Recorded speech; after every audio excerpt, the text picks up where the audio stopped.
Well, thank you very much for the welcome. It's my first trip to New Orleans, and I have to say I've enjoyed what I've seen already. Just a little bit more about myself before we begin. As Phil just said, I trained as a singer at the Royal College of Music in London. My teacher was a baritone called Frederick Sharp, who was one of the founder members of the English opera group, along with Benjamin Britten, and for whom Benjamin Britten wrote several roles in his operas. He was the original Cid, he was the original Tarquinius in Rape of Lucretia. But in point of fact, although I trained as a singer, I was much more of a theatre animal, and so I was more interested in going into the theatre than following a singing career. And one of the things that actually happened, my very first voice lesson with Freddie, I went in at the ripe old age of 19, and I sang Mozart's Oasis und Osiris for him. In later life, although I started training as a baritone, I sort of switched into the tenor range, but I started out in a basso profondo role, Oasis und Osiris, and the very first words out of Freddie's mouth to this young 19-year-old was, "Well, you're not Fischer Dieskau, are you?" And I have to say, two things went through my mind, which is what a cruel thing to say, but also, looking back on it, I was very glad that he did, because it really gave me a sense of what my possibilities were of making a vocal career. And because I had this interest and love of the theatre, which was as great as my love of opera, I actually, because of that remark, and although I continued through in the Royal College of Music, and I got a degree in singing, as it's called in England, not voice, even though I got a degree, I actually transferred all of my professional interest into working in the theatre, simply on the basis of one remark. And then Phil and I were talking a few minutes ago about voice teachers and good voice teachers and bad voice teachers and that sort of thing.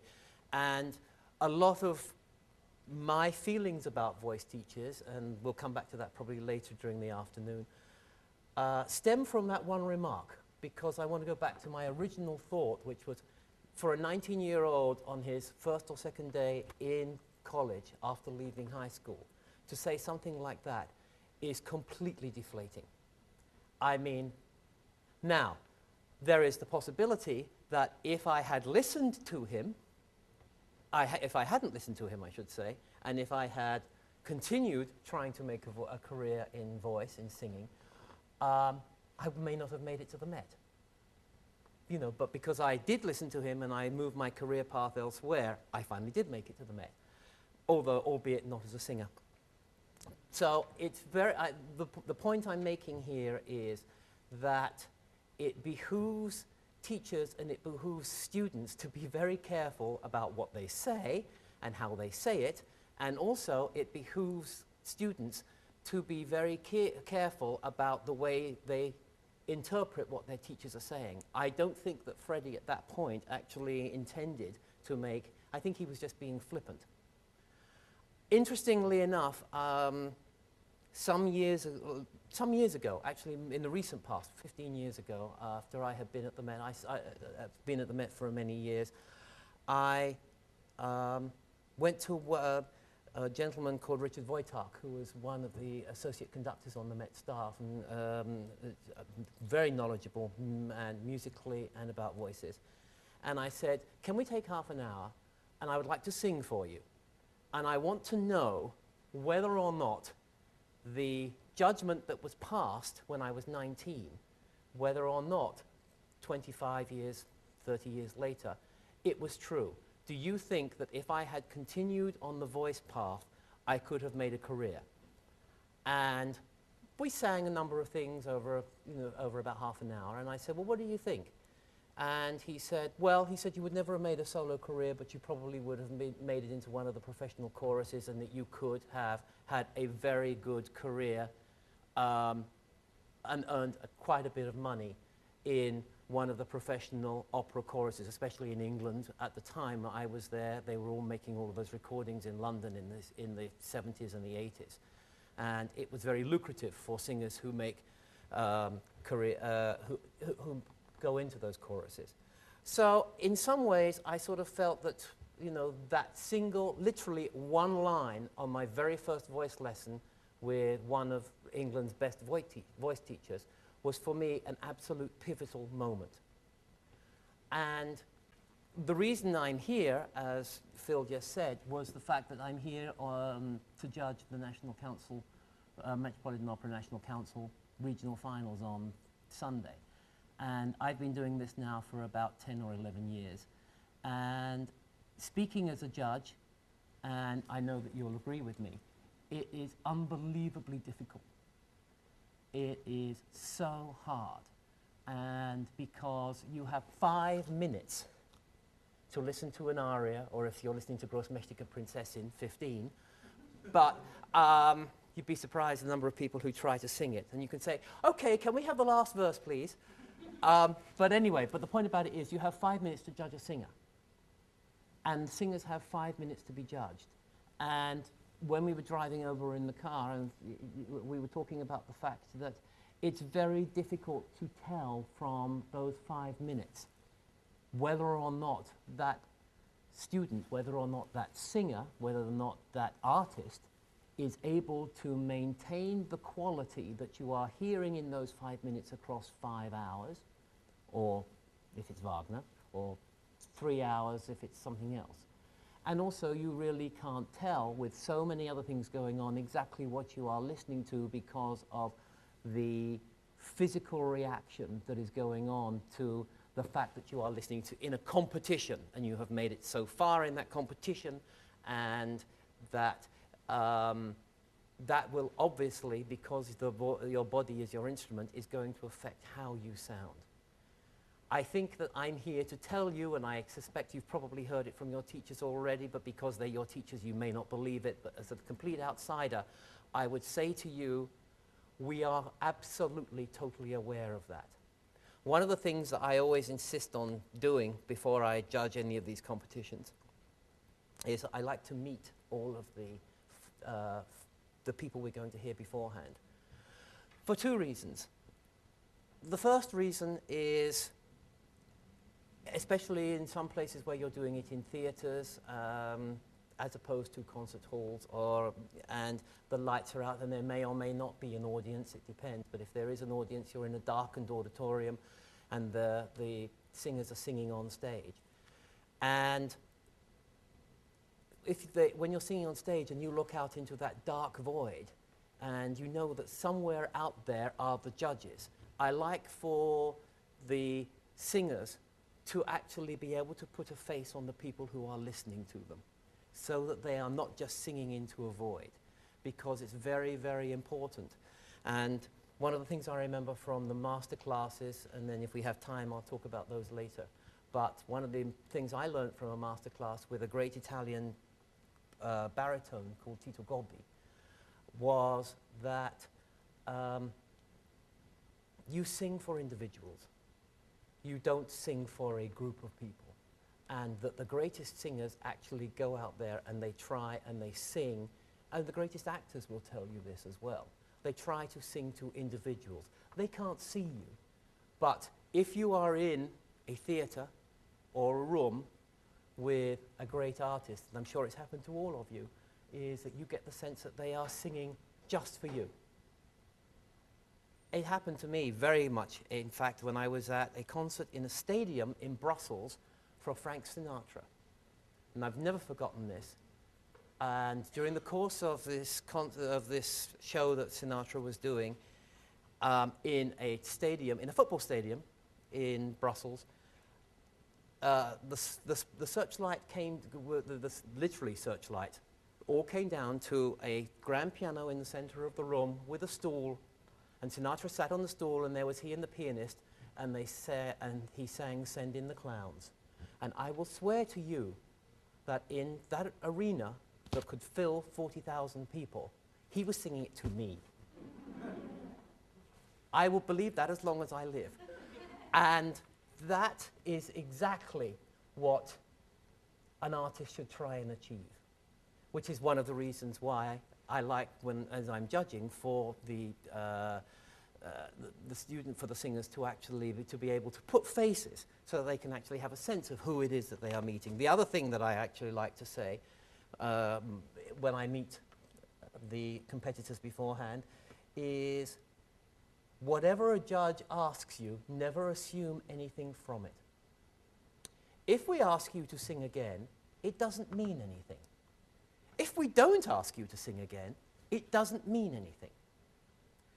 We have our own reasons for doing it. It could be that when you hear, as happened to me a few years ago, when a young lady came out on stage, opened her mouth, and I went, my God, it's Tatiana Troyanos. I mean, it absolutely, totally was a young Troyanos. And she completely wowed us. And within 3 or 4 measures of what she was singing, which was composer's aria from Ariadne auf Naxos, we knew she was going ahead. And in fact, we didn't even ask her, because there were a lot of people singing that day, we didn't even ask her to repeat anything. We didn't need to, because we just knew that this was somebody who was going to go places. She did, in fact, go on to win that year at the Met auditions. I have to admit that I haven't heard of her since, but she did win the auditions that year. But by the same token, if you are listening at the end of, if you are listening to 26, 30, 36 singers, which is something I had to do last year in a church in northern New Jersey, 36 singers, by the time you get to your 4th soprano who is singing Mimi's Farewell, you've actually forgotten the first one. And so, on the one hand, you know, if somebody has made an impact on you, you are going to remember that, and you have made a note of that on your sheets. But on the other hand, especially if they're the first or the second or the third singer when everything is getting warmed up, what frequently happens, or some of the panels that I have been on, which is that we'll ask somebody to come back at the end and sing something else, simply because, for no other reason, that we've forgotten what they sounded like. And to be completely fair to somebody, we will ask somebody to come back. There have also been occasions when you have been so completely wowed by what you are by what you're listening to, that you actually say, okay, thank you for your first 2. Go off and have a drink of water, come back, and we'd like to hear you again. And the reason you want to hear again is simply for our own personal pleasure. For no other reason. Believe me, I've done it. No, and it's because the fact of the matter is that we are all in the business of listening to voices. We are all in the business of catching that fleeting moment where you want you hear something that is so beautiful, or something that is so impressive, or something that is so poised, or something that is so technically secure that you just want to hear more of it. It's like, you're probably all too young to remember Monty Python's Flying Circus. But in some of the years in that, they would have a very famous English actor called Sir Michael Redgrave, who had one of the great speaking voices in the English speaking world. And they had him do nothing more than read the London telephone directory. Because the bottom line is, we're here because we love voices. And so if you, in a course of a competition, you have a great voice in front of you, you want to hear it. It's as simple as that. So again, what I'm saying to you is, whatever a judge may say, or a panel of judges may say to you, you should never, ever jump to any conclusions, however much you really want to, which is, they stopped me in the middle of my first aria, they hated me. Wrong. Or, they made me sing 4 pieces, they must really not know what they're looking for. Wrong. You cannot assume anything. As my boss at Metropolitan Opera would say, don't you agree? So, the whole point about it is that you don't know what the judges are looking for, what they're listening for. And so please, whenever you're in any competitions, don't try and second guess them. Just go out there and perform, because that's what it's all about. It's about performing. Which I suppose at this point is the cue for, let's have some performances.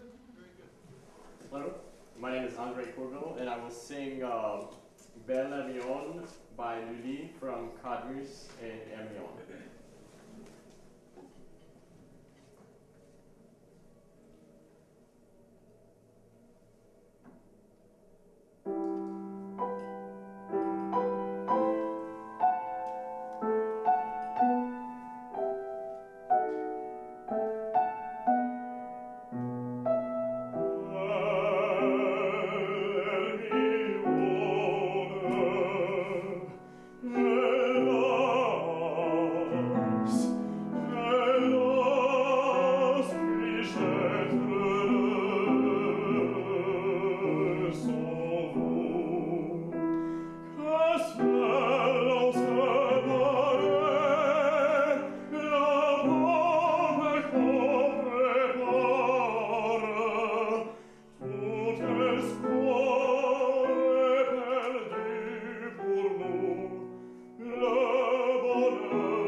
Thank you very much.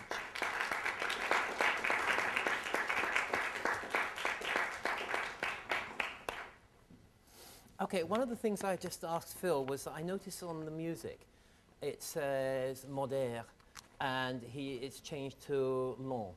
And just, if you wouldn't mind doing an experiment for me, would you mind starting again, but would you mind just upping the tempo just a little bit? Okay.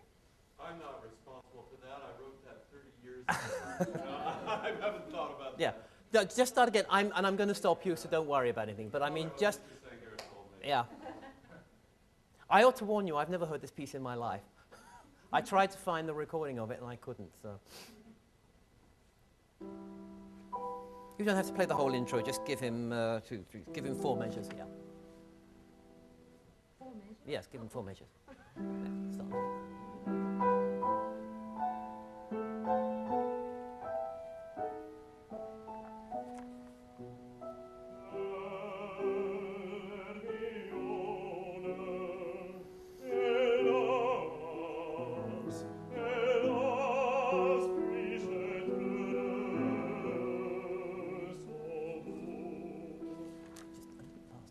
Again, go on, yeah.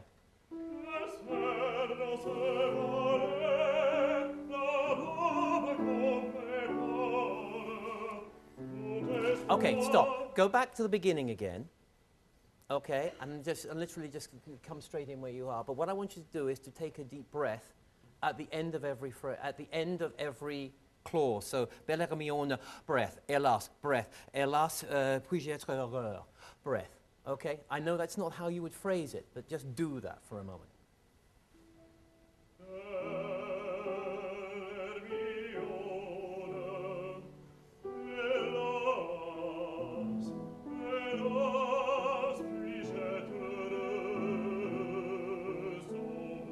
Go on, keep doing that, breathe. Okay, stop for a minute, go back, take your jacket off. Okay, now what I want you to do, start again. Now, take a deep breath and push my hands out. Push my hands. Push, push, more. That's it. We'll talk about this a bit more later on. Try again, take a deep breath. I want to hear you take a breath, and I want you to push my hands.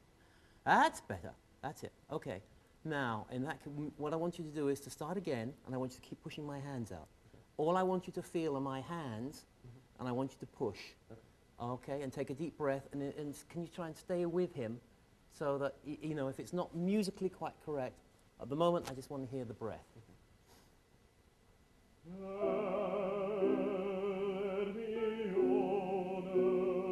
There you go.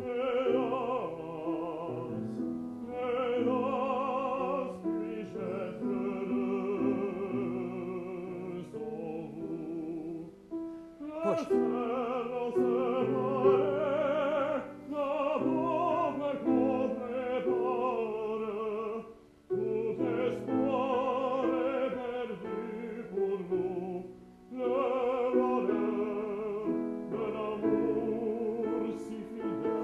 Stop. Okay. How long have you been studying voice? At 5 years. Okay. Okay. Now I'd like you to go back to the beginning, do exactly the same thing again. I'm not going to put my hands there, but I want you to feel my hands there. But I want you to do, keep the placement where you're doing in the mask and everything. But I want you to do it as quietly as you can. Okay? Again, concentrate on the, you know the music, don't worry about the music. Concentrate on the diaphragm, on the breath. Okay? As if, someone was standing behind you, fighting you.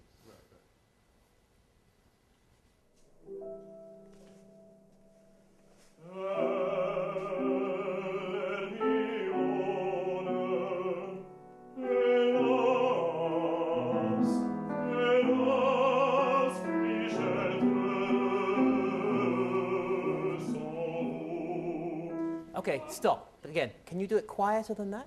The breathing? No, it's the singing. Oh, singing. I want you to less volume. Sorry, perhaps I didn't make myself clear, but I want you to do less volume. Try not to make, what you're trying to do is to make noise. Don't worry about making noise. What we need for you to do is to concentrate on giving yourself enough, the drum, to support the column of air so that it just comes out. Whether you can be heard at this point doesn't matter. It's for you just to think about what you're talking, what you're doing.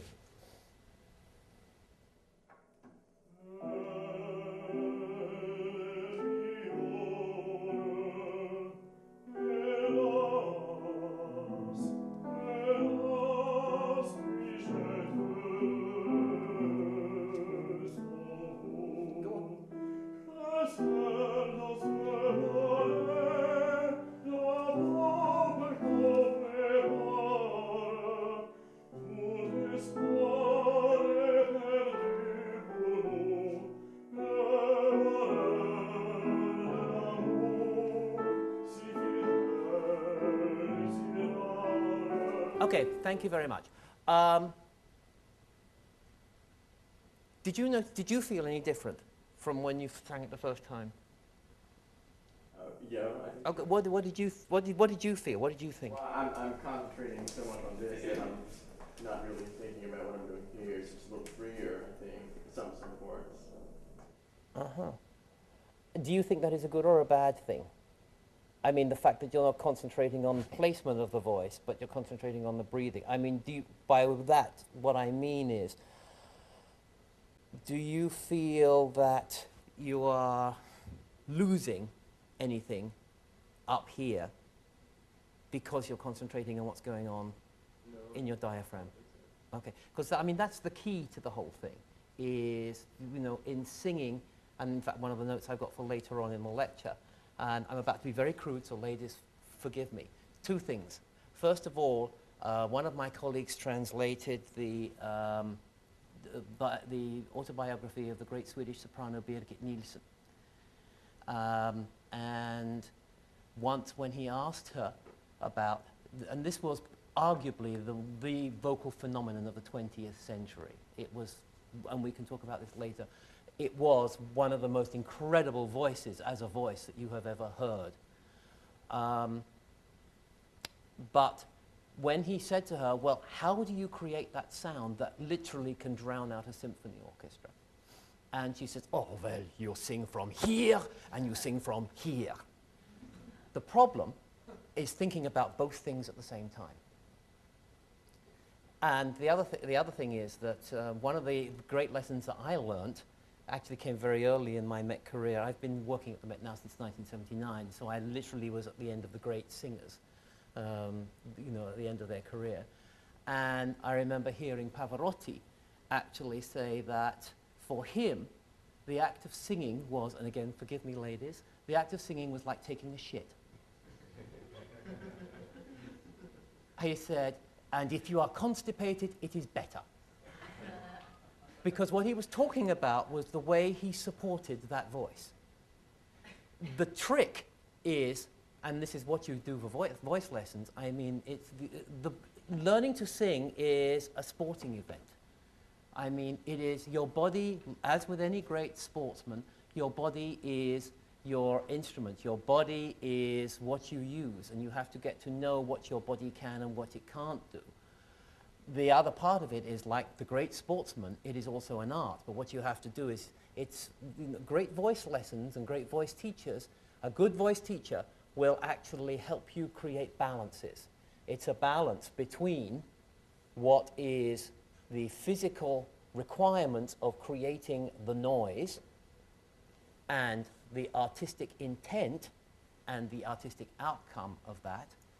The other balance is, to go back to Madame Nielsen, is to what happens down here and what happens up there. And somehow or other you've got to be aware of both absolutely simultaneously. A great technique is to be so aware of what is going on inside your body that you don't have to be aware of it, and that you then create the art.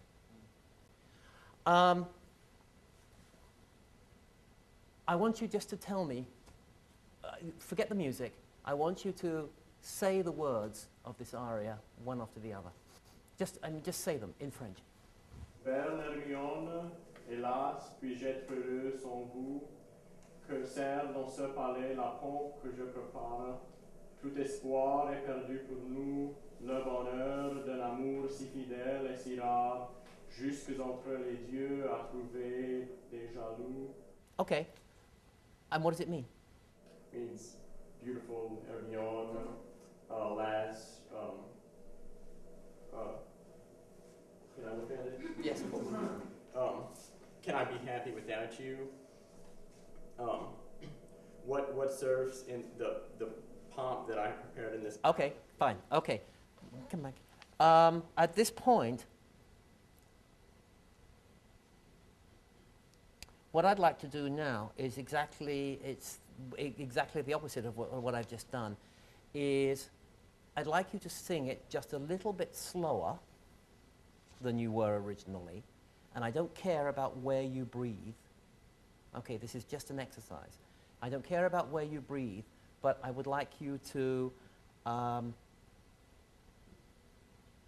make sure that we understand every word that you are singing. Okay? This exercise is about the words. It's not about the notes and the pitches. Okay? And don't worry, I'm going to stop you after a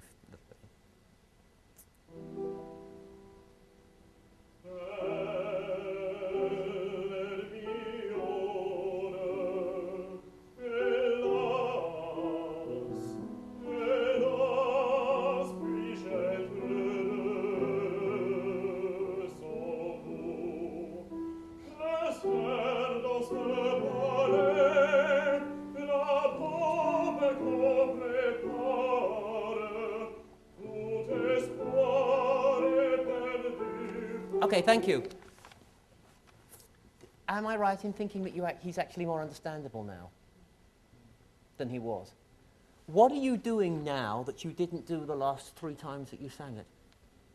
Not worrying about breathing or placement. Really? So you're concentrating on the words? Yeah. Well, I mean, there's stuff going on. Obviously, I think it's I'm not really focusing on trying to place it or trying to breathe somewhere. I'm thinking about the word. Okay. Because I don't know how you guys felt, but I actually thought that time round was the best yet. So why don't you end up at this point by thinking of the words and then singing the whole thing for us again? But don't try and make sound. It's a very small room. You know, you don't need to. You can, don't concentrate on making tone. Concentrate on what you are saying and the way that you are saying it. And the other thing that I would like you to do is, do you have a close friend in this room? I would like you to look at that.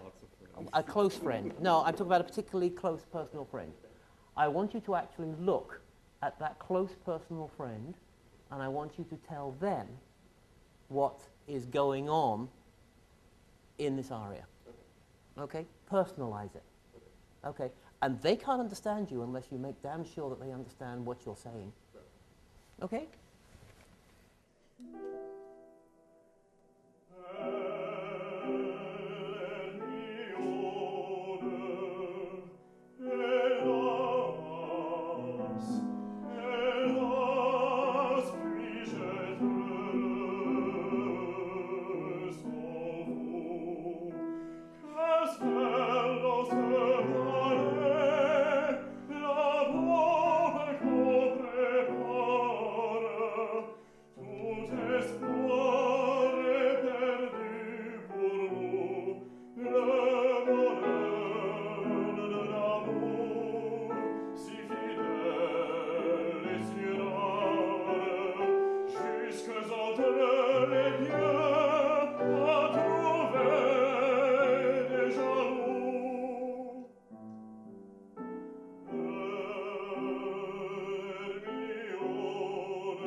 Okay, stop a minute. So I'm going to stop you. Well, I'm going to pick it up here in a moment, but you're starting to shout.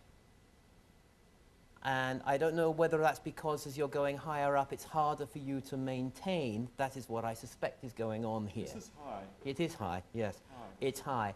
But again, try and keep the same level of control. The beginning was absolutely lovely, wasn't it?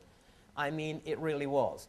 Try and just think that way, even as you're going higher. And even if you have to concentrate a little more on the play, in other words, stop your focus on the words in order to make sure that your placement remains intact, then that's what I was talking about just now about the balance. But you don't have to shout. I mean, a great many singers at the Met understood the same lesson. They don't have to shout. Can you just find a good place to pick it up? How about the second verse? Berler million hélas, second time. And don't shout. Still sing to your friend. Think about the words, but also at this point, think about where you're placing it so you don't have to get it into play, get it up there.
Thank you very much.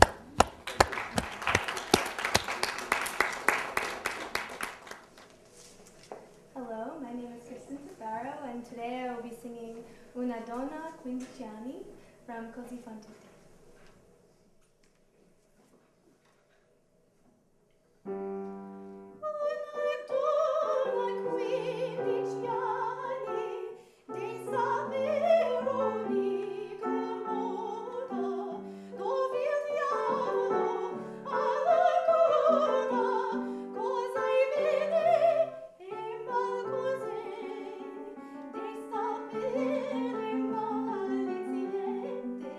Che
Thank you.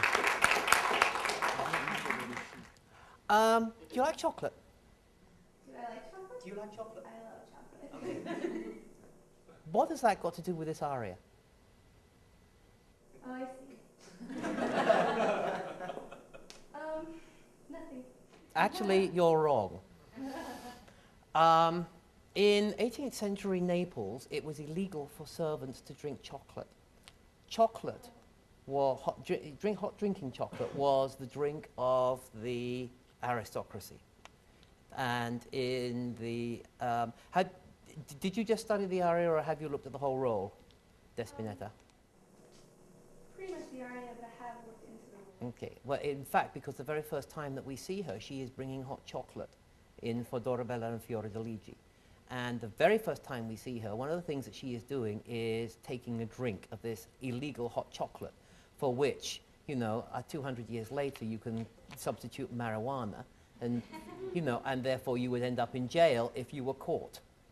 However, the Despina is in a household that she rules.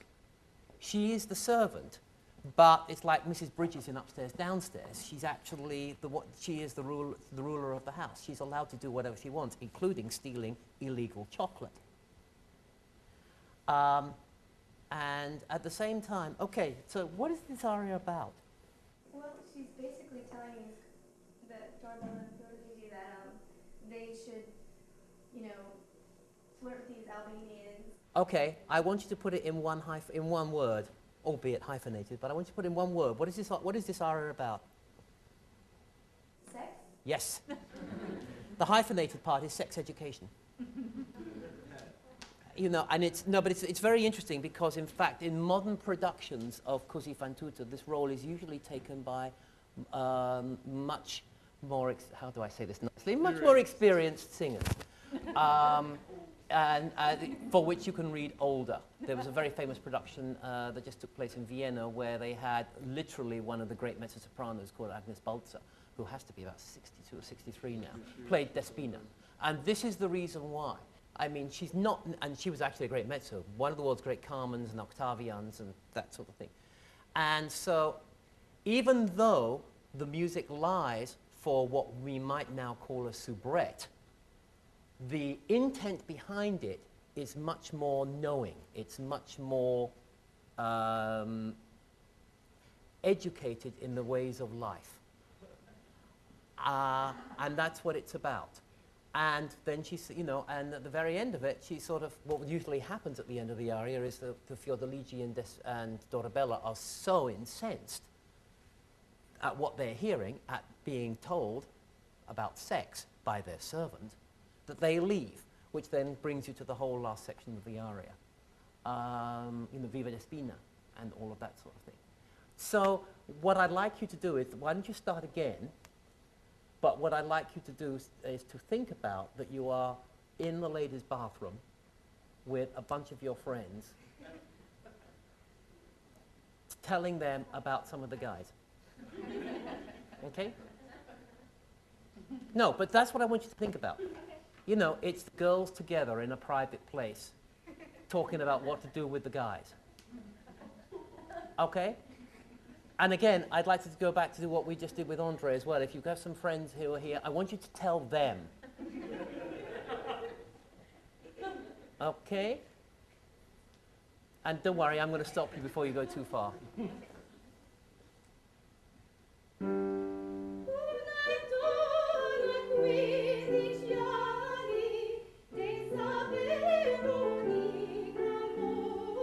Actually, I'm going to stop you for a moment. I just want to say something about, you know, we're talking about what a 15-year-old girl knows.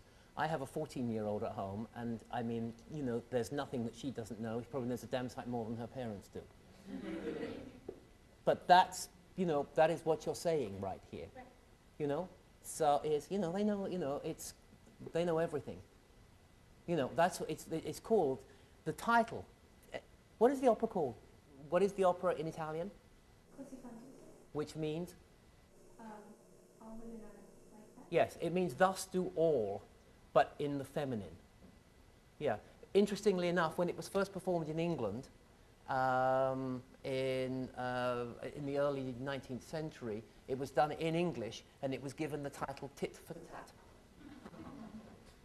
But actually, it's actually a very, very good title, because of everything, the implication of that title is exactly what this opera is about. I mean, and the other thing about it, of course, is with this opera is the fact that you don't really know how it ends. I mean, it's all about two women who have boyfriends. They switch boyfriends. You never, ever, ever find out which ones they end up with. But that's got nothing to do with vocal performance. So anyway, start from the beginning.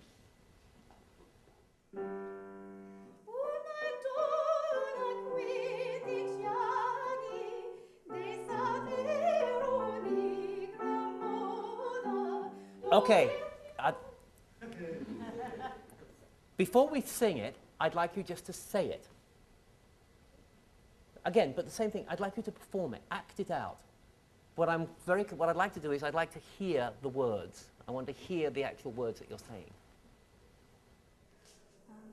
Una donna 15 anni, de saper ogni gran moda. Dove il diavolo ha la coda.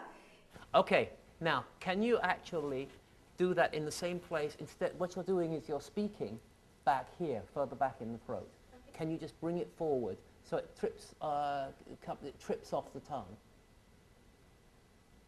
Okay. Do you know what I mean? Almost put your voice in the same place as you would if you were singing, but speak up there. You know, put it right forward like that and speak up there, but so that you can actually have much more control over what you're saying. Una donna 15 anni, de saper ogni gran moda. Here you go, take the score. That's good, that's very good, that's exactly right. Just trip it off as fast as you can. Una donna 15 anni, de saper ogni gran moda. Dove il diavolo ha la coda, cos'è bene e mal cos'è. Okay, and which means what? Every good method and all the bad ones. No, tell them, don't tell me. What I mean, they don't know the aria. What are you saying?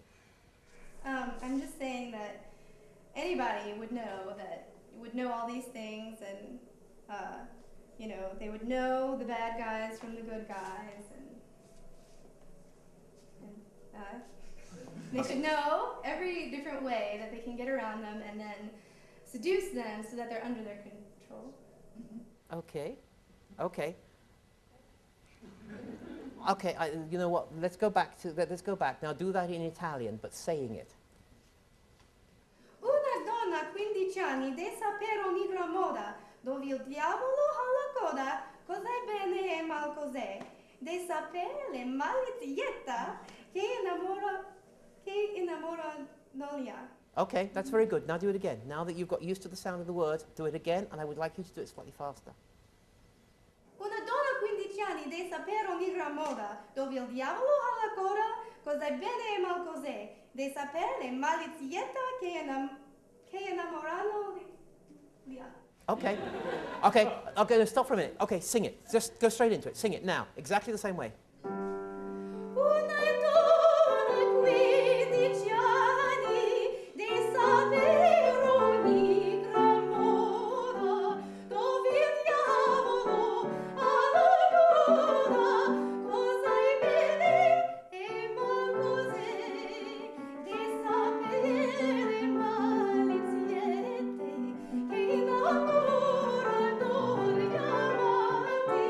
Finché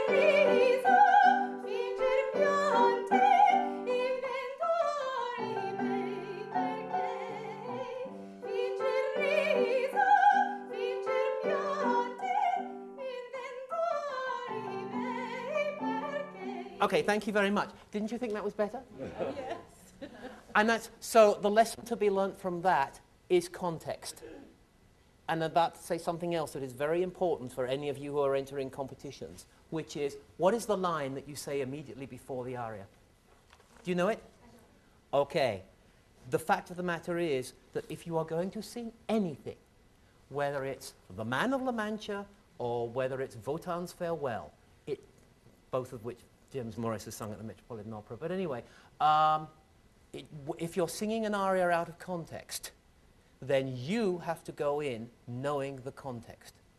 The whole point about it, from a vocal standpoint, is that if you are singing in a competition, if you are singing to an audience in a concert situation, Maria Callas was not one of the great vocalists of the 20th century. We'll talk about that hopefully a little later on. She wasn't. But what she could do more than anybody else was to create a live character on stage. And it doesn't matter whether you're singing an opera aria, whether you're singing Broadway show tunes, whether you're singing Lieder. With Lieder it's slightly different because you have to make a choice as to whether you are the protagonist or whether you are simply a narrator. That's a whole other issue. But you still have to make decisions, and you have to convince your auditors of something. And you have to make a decision about going out there. You can't just stand there and open your mouth and sing. Well, you can if you're Kiri Te Kanawa, but I mean, the fact of the matter is that you have to go out there and convince them of something. And the something has to do with the material that you are presenting. And you cannot ever, ever, ever sing an opera aria without knowing how it is placed in the performance and what comes before. You don't actually need to know what happens afterwards, because that's the way, you know, that's drama, that's theatre. I mean, that you have to live through the life of a character. If you're doing an operatic, role, just because you happen to know, if you're singing Fiordiligi and you're singing Come Scolio, you happen to know that you've got Per Pietà to sing in 2.5 hours' time. But you don't know how that character has lived. But you must know everything that has come before. You must be able to put an aria into context. And I would earnestly suggest to you, and it's something again that I have done in competition, is to ask the question I just asked you, and you must be prepared to answer it, because if I were judging you right now, I would fail you. And this is something that, in fact, with my colleagues at the Metropolitan Opera, we have talked about a lot. And it's in some ways it's a trick question, but it isn't. How can you sing that aria if you don't know, in this case, the recitative that went before it? Because the recitative, gives the meaning to why the aria is there. Other than that, let's go back and let's do it again. But sell it to us. No, but I'd like to hear it again, because it was so good when you did it just now.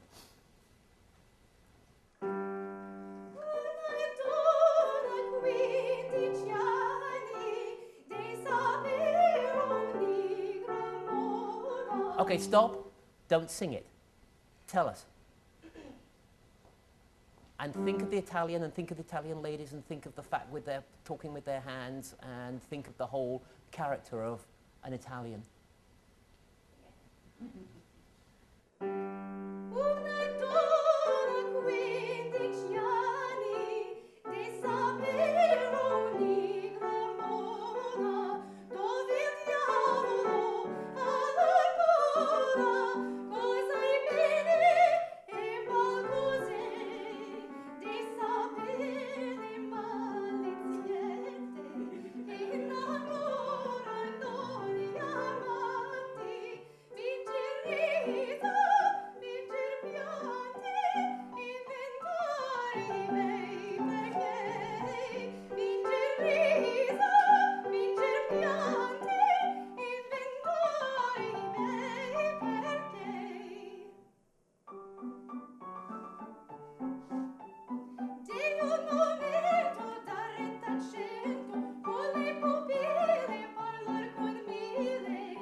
Okay, I'm going to stop you there because thank you very much indeed. But it's actually, it's a very intricate aria. And all that whole business about lying and all the rest of it, you know, and telling them when to lie and how to lie. You can have a great deal of fun with it. And with these sort of roles, the key to them is have fun and then pass the fun that you are having over to your audience. Okay, thank you very much. Good afternoon, my name is Christian Weisenbaker, and I will be singing Der Lindenbaum from Schubert's Die Winterreise.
Beautifully placed, and the pianissimo at the end was absolutely the best note in the song.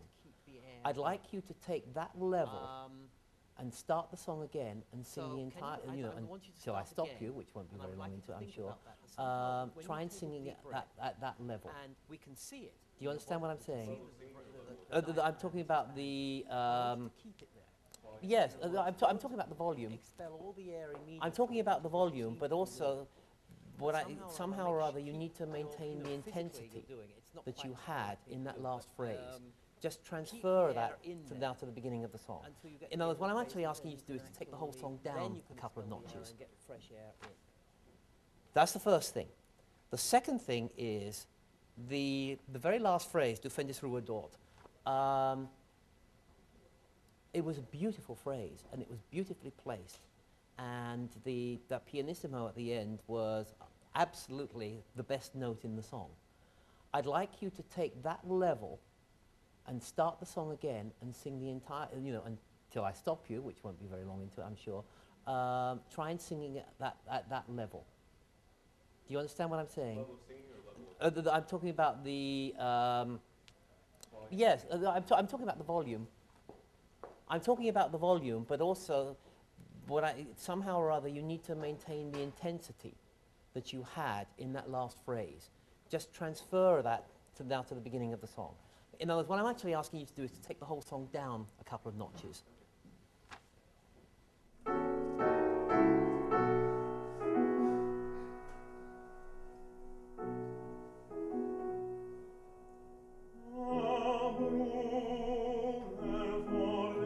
Okay, it's too loud. Too loud. And the other thing is, can you stand up straight? No, don't stand back. It's stand up straight, as we used to, say to kids. Stand up straight like a soldier. Sort of, with your put your shoulders back. Yeah, that's it. Stand up. You're slouching slightly, which is absolutely hindering you. So just to stand up straight. Give yourself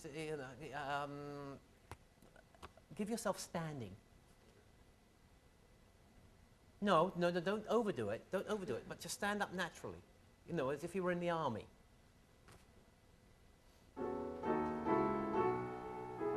Now take a breath. Go on. Keep going, keep going.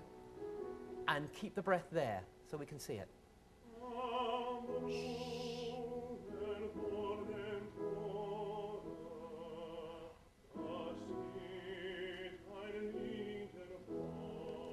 Breathe again.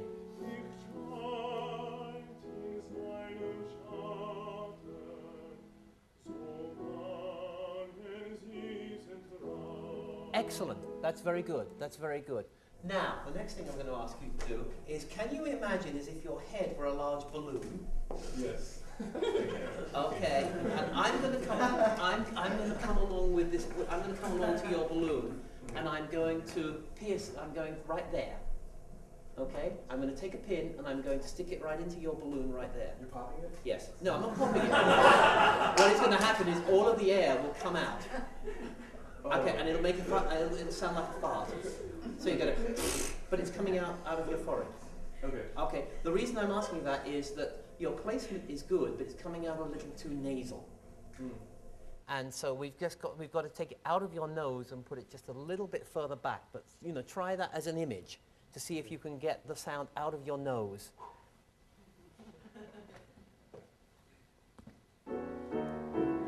Hang on a minute. Stop a minute. Stop a minute. Stand here.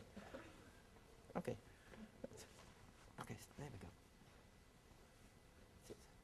Okay, now breathe out. Okay, now keep it there. Push against my hand. This is the exact opposite to what I told you to do. But again, that's where you need to feel it, right there.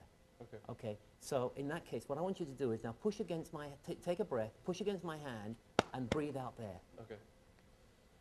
There. Okay, keep going. And again. Push. Go on, keep pushing. Go on. Okay. Now you do it without me. Okay. Don't raise your shoulders. When you breathe, you don't move your shoulders. All right.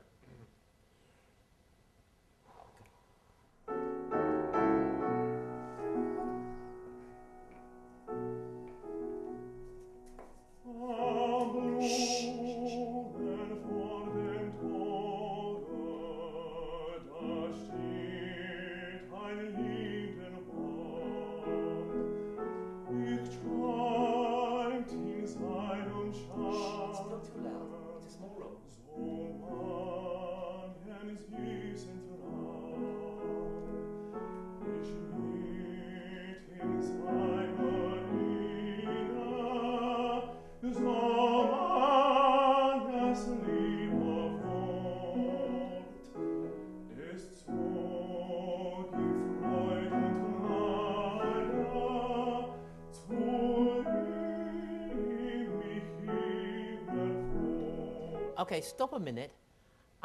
It's very interesting because when you go into what should be the higher, more difficult notes up just above the break, everything actually sounds much easier. Does it feel easier to you, or are you working harder to achieve that when you go up to those high notes? Well, I cheated at least falsetto. So, it was easier, yes. Do you use falsetto? Interesting. Because it doesn't sound that way, does it? It matches his full voice Yeah, very beautifully. it does. I mean, it absolutely. It was what they call. That's what they call a voix mixte, Yeah. isn't it? Yes. That's kind of something he has. I can't give that to him if he doesn't have it. He Yeah, has yeah. it. No, it's actually it's lovely. It really is. It really is. And somehow or other, what you need to do is to try and take the quality of that and bring it down, which is actually very, very hard to do. It's a good thing to try, to go off on your own, go off on your own and try it, and to bring it down, because there it has the most lovely quality. And somehow or other, where you are placing it, where you are putting it, is exactly right. And you need to get to match the rest of the voice to try and put it into the same place that you put those notes. Okay, let's start again. Actually, one of the things, I've said it several times here about, and I sort of made a slightly snide remark about it earlier, but it's one of the things when people come to the Met and they're looking out into a 4,000-seat house, they automatically think that they have to make more sound or they have to yell in order to fill it, and especially if, in fact, if there is a large orchestra in the pit, if you're doing, sort of anything from post-romantic period, or romantics and post-romantic. It's not actually true. The Met is problematic in the sense that it is larger than any of the European houses. The European houses tend to be anything from 1,300 to 2,300 seats. The Met is 4,000 seats. But it's actually acoustically very good in the sense that I have stood on the stage and spoken to an audience as I'm talking to you now without a microphone. And I have actually said, ladies and gentlemen, Luciano Pavarotti is ill and cannot sing today. And they have heard me, trust me, they heard me. So it's actually acoustically very, very good. The point being that a well-focused voice doesn't need power behind it to make itself heard or even to override an orchestra. And size and noise, although it can actually sometimes be exciting, isn't necessarily the best thing, especially if you actually are going to last through 4 or 5 hours of singing a Wagner opera. A story that, in fact, a friend of mine in England told me some years ago. She is a repetiteuse, and she did a stage audition at Covent Garden for a tenor called Lodovico Wiis.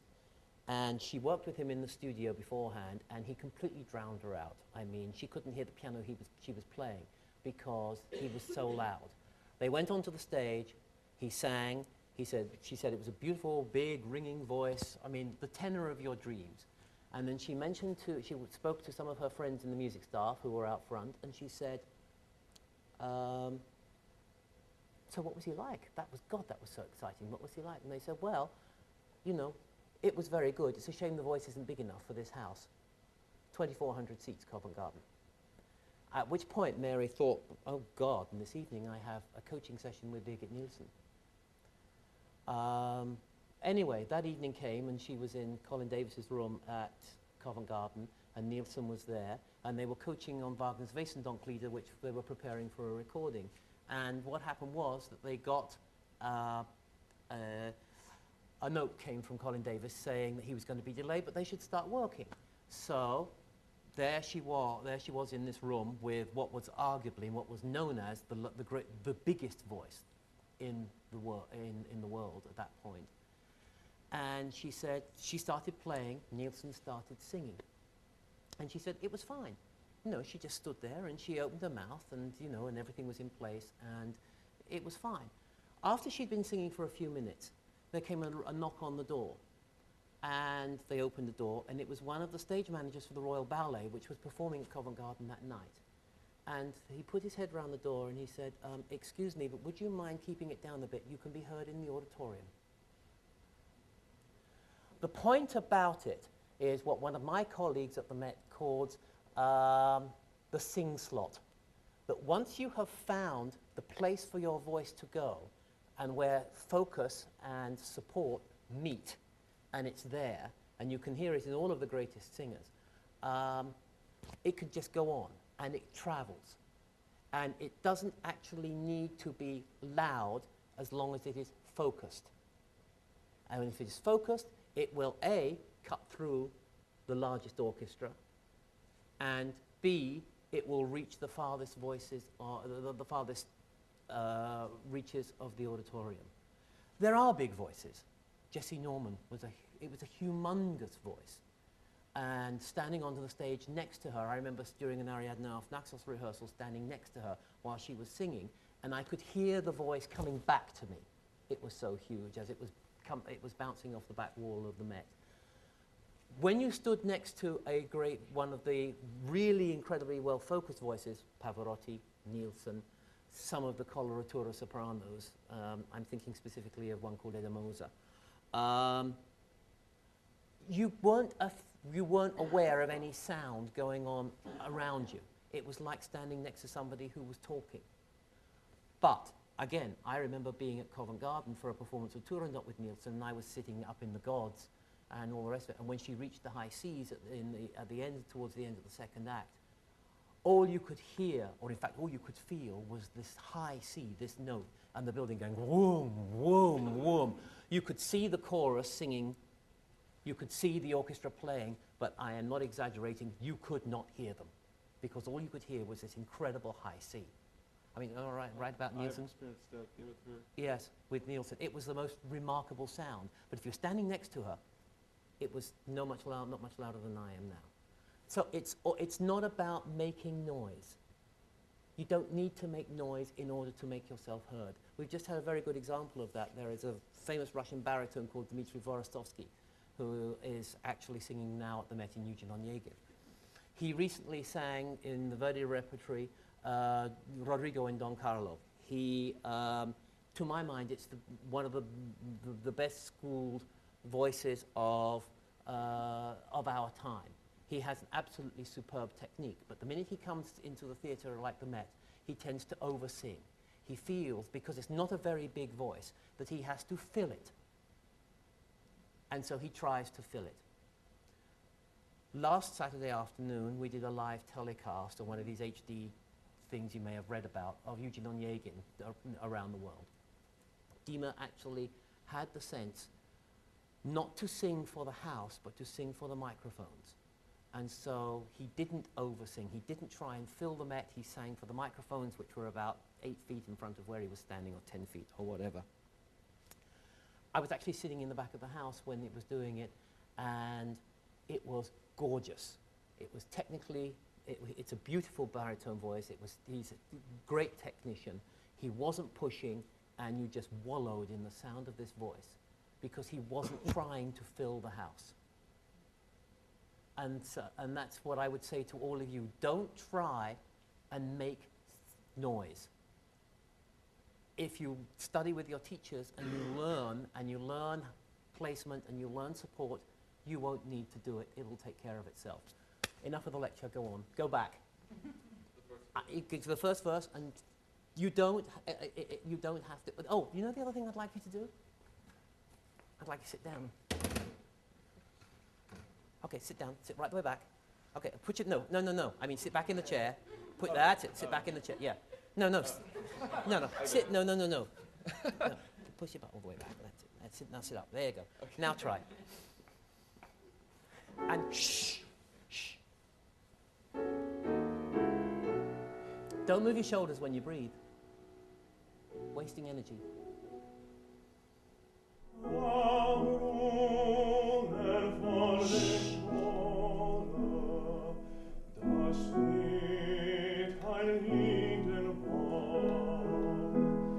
Ich schweigt in seinen Schatten.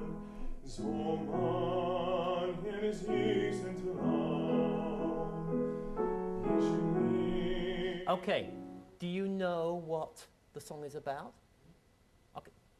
Oh, it's about this man recollecting this place, the Lindenbaum, and where he would go in his youth, and through his life, through the many travails of life, he always remembers that as a place that he could find comfort there. It's something he remembers dreaming about. So in point of fact, it becomes, you know, what in movies would be something that's very, very soft focus and something very, very far away. Okay, so think about that. I mean, just get an image of sort of, it's like, what's the word they use in movies when they're sort of, you know, thinking about a flashback. Yes. Think flashback.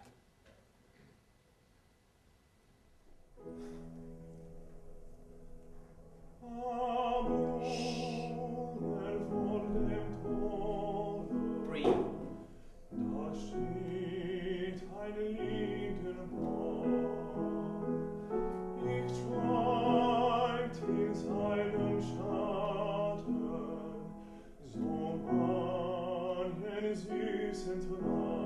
Take bigger breaths.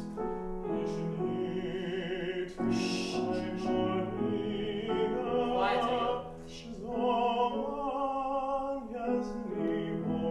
Take bigger breaths.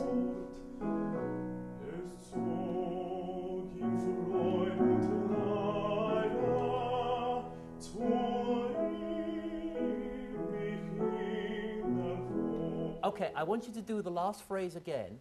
When you get to the high note, just keep the voice in exactly the same place, you know, as you did the high note, but try and follow the phrase down, keeping the voice deliberately. That's all I want you to do. That's all I want you to think about.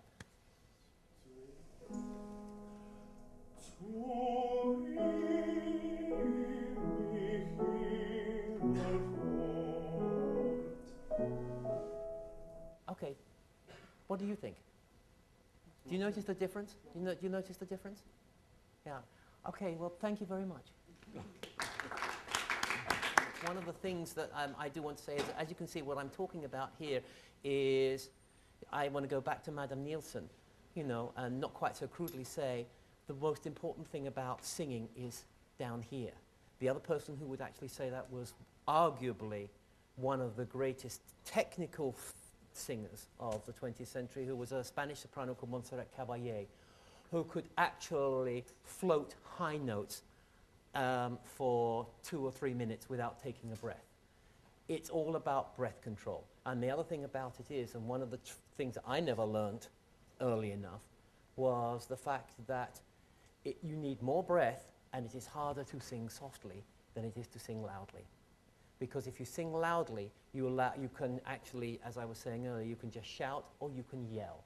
But to sing softly, and to make sure that those soft notes, especially to sing high, it doesn't matter what voice you are, you have to have much, much more energy, much, much more support, much, much more breath. Hi, good afternoon. My name is Brian Sford, and I'll be singing How to Handle a Woman from Camelot by Leonard Lowe.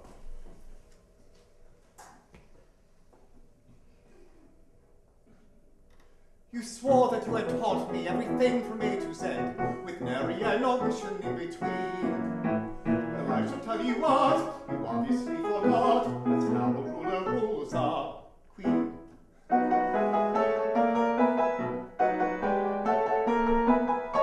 And what of teaching me by turning me to animal and bird, from beaver to the smallest bobolink? I should have had a whirl, and changing to a girl, to learn the way the creatures think.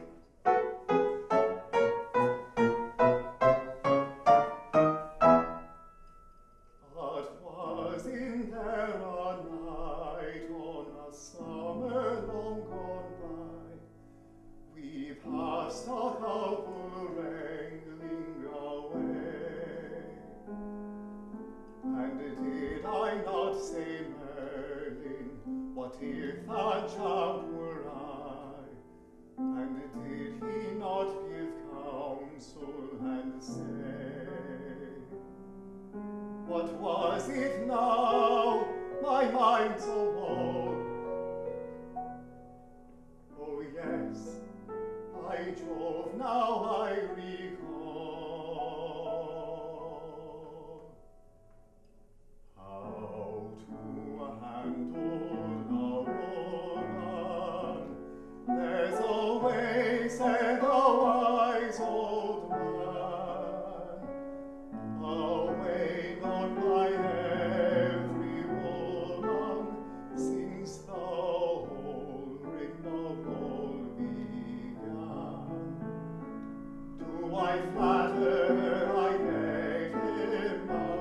answer.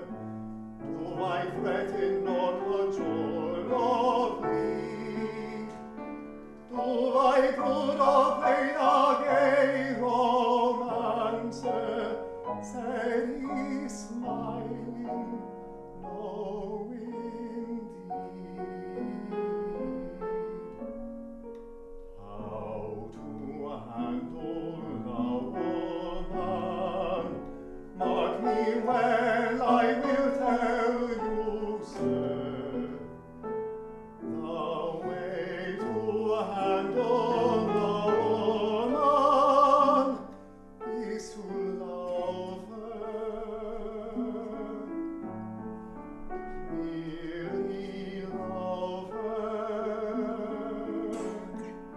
simply love her, love her, love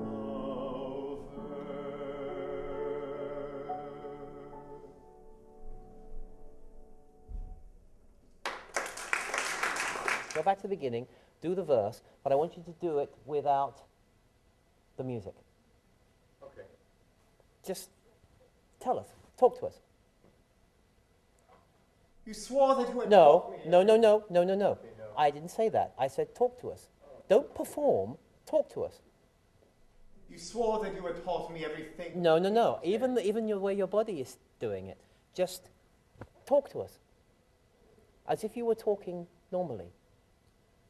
You swore that you had taught me everything from A to Z, with nary an omission in between. Okay, now can you enunciate every word? Because I have to say that you're going so fast that I really can't quite understand exactly what you're saying. Okay. But don't over-enunciate. That's the very fine line between going a little too far and sounding a little sort of twee. Okay. You swore that you had taught me everything from A to Z, with nary an omission in between. Okay, drop the English accent. Okay. You swore that you had taught me everything from A to Z, with nary an omission in between. That's so hard. I know. Well, I shall tell you what. You obviously forgot. That's how a ruler rule. Okay, okay. No. But I shall tell you what, you obviously forgot. I mean, act it out for us. I understand that you're a quite brilliant actor. Act it out for us. Don't perform the song. I want you to act it. I want you to put yourself into that character. And it's actually a very, very sad song, the way it comes in the, where it comes in the show. You know, and it's, you know, he's got a marriage that's going wrong and he doesn't know how to deal with it. And he just, how do I deal with this? You know, how do I, how to handle a woman? Okay. You know, I mean, you're looking for an answer. So stop performing and act it. No, or just the way you're standing, you're performing. I want you to, you know, sit down if you want to.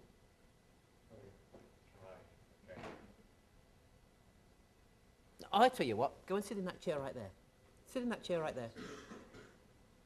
Just sit down. Now just say it. Just say it. You swore that you had taught me everything from A to Z, with nary an omission in between. Okay, don't follow the meter, but follow the meaning. You swore that you had taught me everything from A to Z, with nary an omission in between. Well, I shall tell you what, you obviously forgot. That's how a ruler rules, queen. And what of teaching me by turning me to animal and bird, from beaver to the smallest bobolink? Well, I shall tell you what, you obviously forgot. Okay, no, you're following the meter of the song.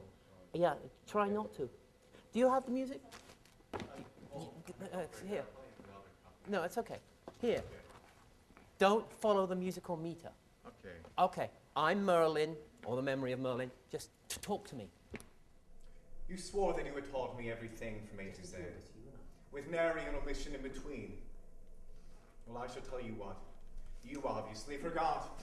That's how a ruler rules a queen. And what of teaching me by turning me to animal and bird, from beaver to the smallest bobolink? Well, I shall tell you what, you obviously forgot. That's how a ruler rules a queen. wasn't there a night on a summer long gone by? We passed a couple wrangling away. And did I not say, Merlin, what if that chap were I? And did he not give counsel and say? No, that, Give it was counsel, fine I until know. there, and then, yeah, so, yeah I still need to understand what you're saying. But wasn't there a night on a summer long gone by that we passed a couple wrangling away? And did I not say, Merlin, what if that chap were I? And did he not give counsel and say?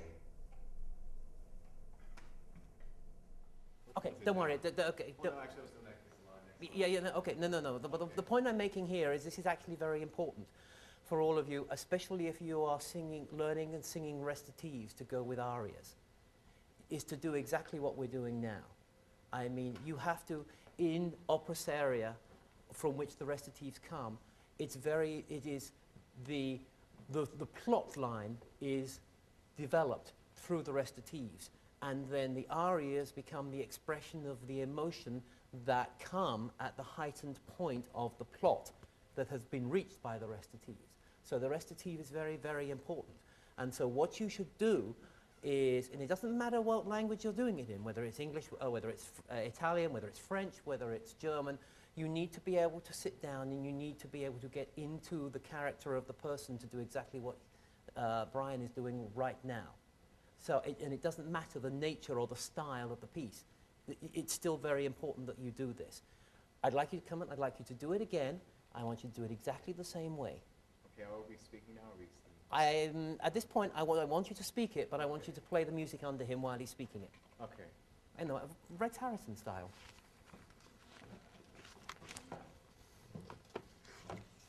Where are we? Okay, thank you. There's more to singing than singing.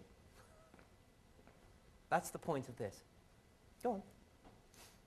You swore that you were taught No, me you're and performing it planned again. to You're do. performing it again. Don't perform it. I do not want a performance. Okay. I want to see the real you. And again, get away from the stance. You know, it's just, I mean, this is a man whose marriage is, is falling apart. And he doesn't know why, and he wants to know how to fix it. And the one person who can help him isn't there to do it. So he's going back. It's, it's like Lindenbaum. He's going back. He's having a flashback. He's talking into a mirror or whatever, and he sees Merlin there. Okay. It's much more introverted than you are making it.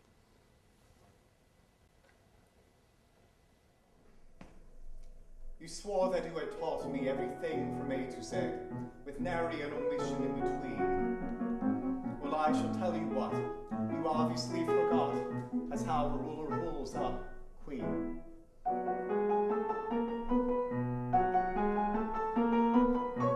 And what of teaching me by turning me to animal and bird, from beaver to the smallest bobolink? I should have had a whirl at changing into a girl to learn the way the creatures think.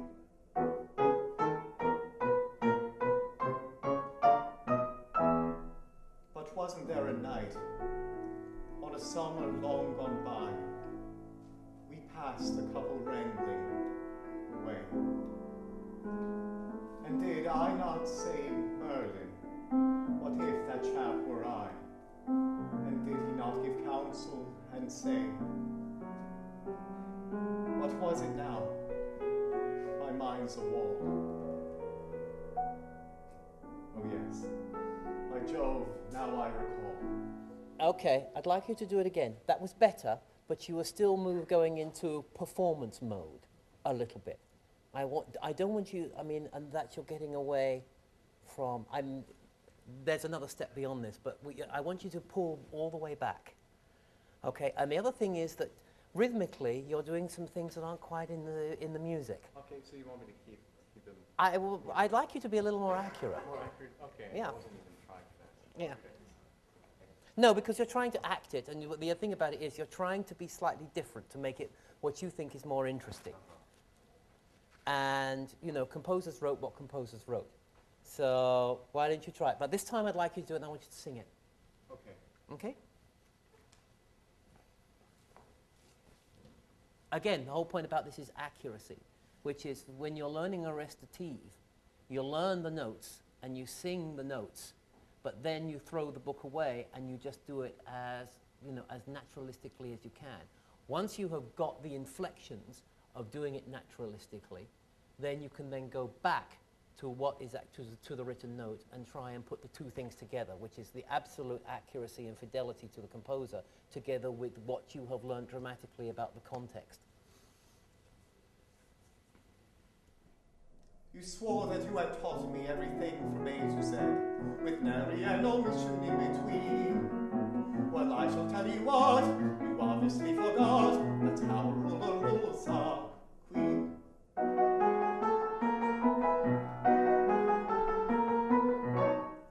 And what of teaching me by turning me to animal and bird, from beaver to the smallest wobbling? I should have had a whirl and changing to a girl to learn the way the creatures think.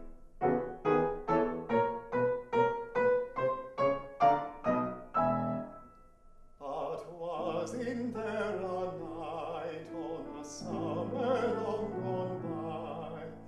We passed a couple wrangling away,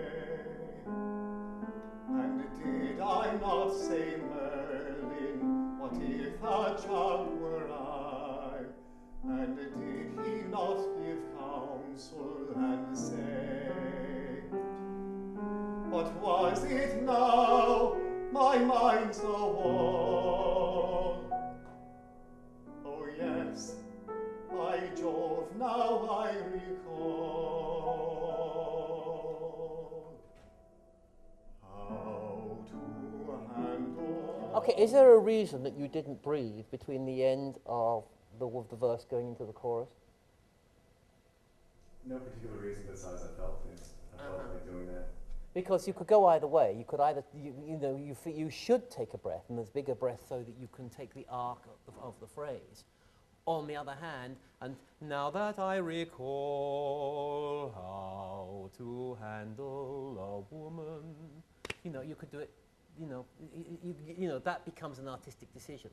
Okay. But, I mean, you actually, in which case to be able to do that, you need to prepare that ahead of time, and so that you've got more breath. Okay. Okay? Let's go into the verse. And I think one of the things is you are breathing much too shallow. You need to take bigger breaths, or you need to breathe in, but then keep the breath inside you for the moment in order to, in the verse, to be able to support the phrases. Go on. So let's go start straight into the chorus.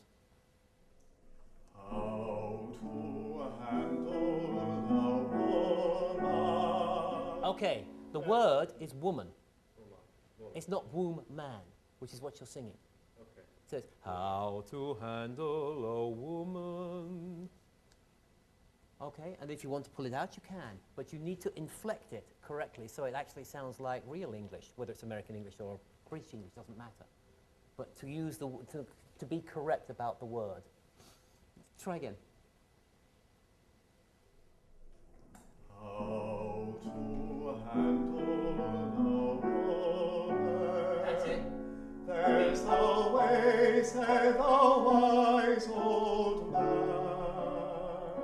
Breathe. A way known by every woman since the whole rigmarole began.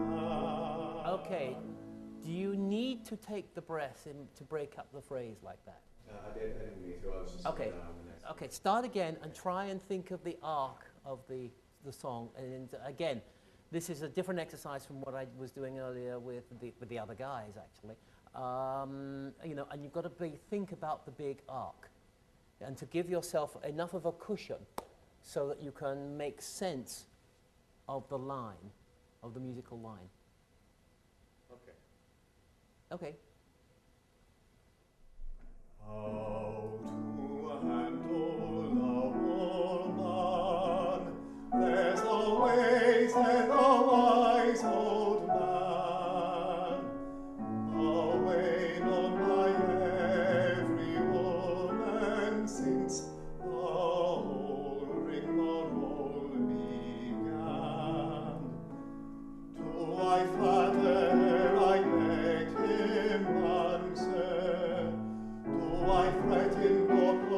I'd like you to go back to the beginning, and I would like you not to sing it, but I'd like you to speak it.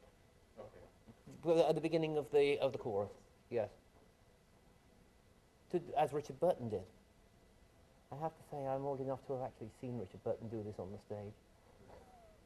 It was totally amazing. It was the second time he did it, and the amazing thing was he looked awful. I mean, he was physically a wreck.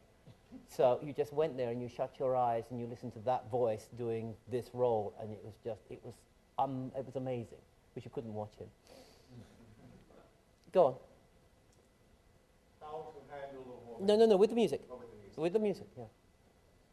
And remember to breathe. Do it mute. I want you to keep the musical, the musical timing, but don't phonate the notes. How to handle a woman. No. I want you to how to handle a woman. Yes. How to handle a woman. There's a way, said the wise old man. A way known by every woman. Make sense of it. You're an actor. Act it. The whole rigmarole began. The whole rigmarole began. Do I flatter her? I begged him answer. Do I threaten, or cajole, or plead? Good. Go on. Do I brood, or play the gay romancer? Said he, smiling, no, indeed. Now start to sing the reprise. How to handle a woman. But keep the intent. Woman. Mark me well, I will tell you, sir. The way to handle a woman is to love her. Merely love her. Simply love her. Love her. Love her. Thank you very much indeed. I see we've only got about 10 minutes left, unless you guys are as cold as I am. So at this point, does anybody have any questions? I never actually finished talking about myself, so I think I ought to tell you just that after I left the Royal College of Music, I then worked for the National Theatre of Great Britain. And I worked there for several years doing theatrical work because, as I said, after I was told I couldn't sing, that I went into the theatre. And then one thing led to another, and I ended up with the Opera Company of Boston and a great lady of the American opera scene called Sarah Caldwell. And it was from there I went to the Metropolitan Opera, where I was actually the stage manager for 17 years.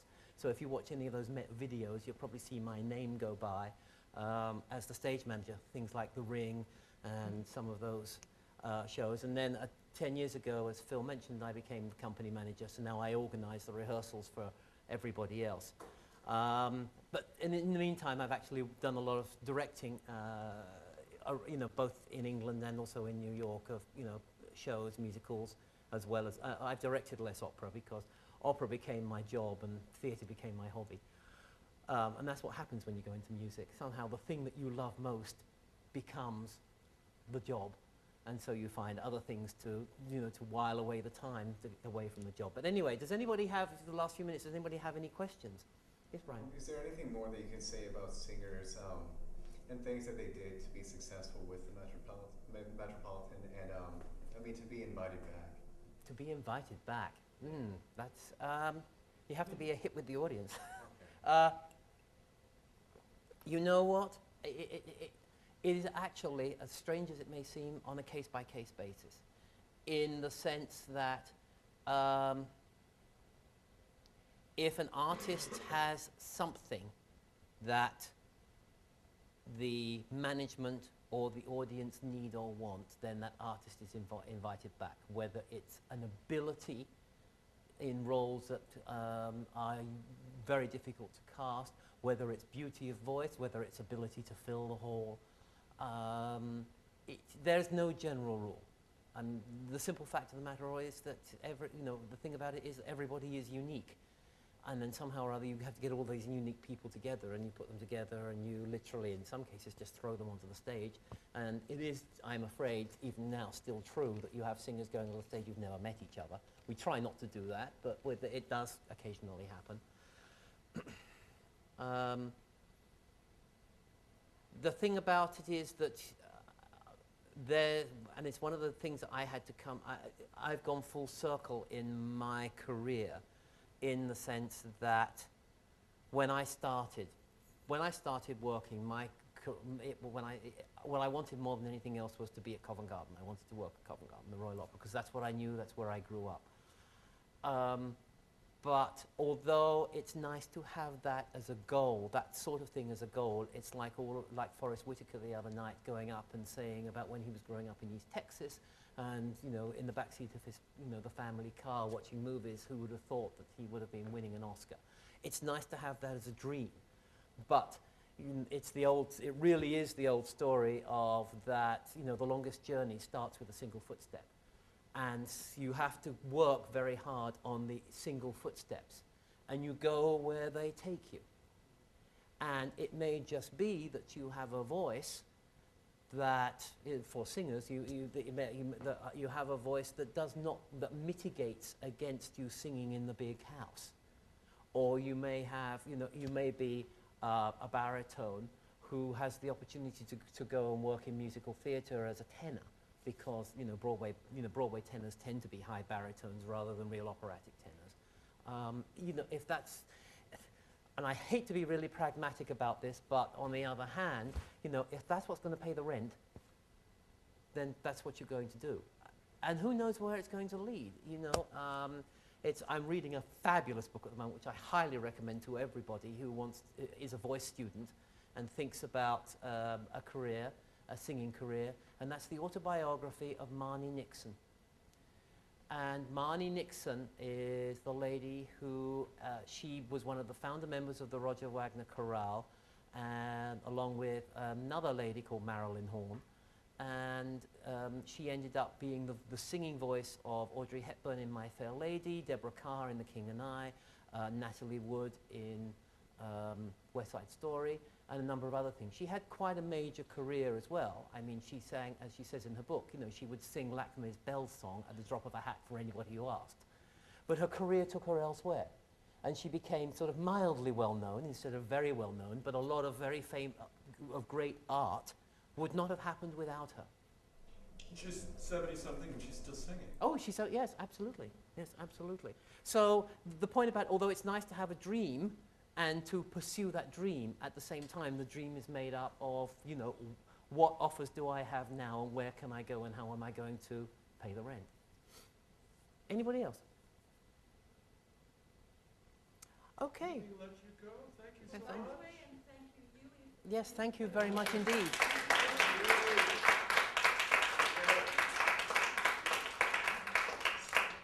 Actually, and I was sort of whispering in her ear during all of that, which is speed up, slow down. I was sort of directing her as well, as, because I was trying to get different things going here. And again, you have to remember, it is your voice teachers who are the ones that you work with on a constant level. The thing about Masterclass is they really don't work.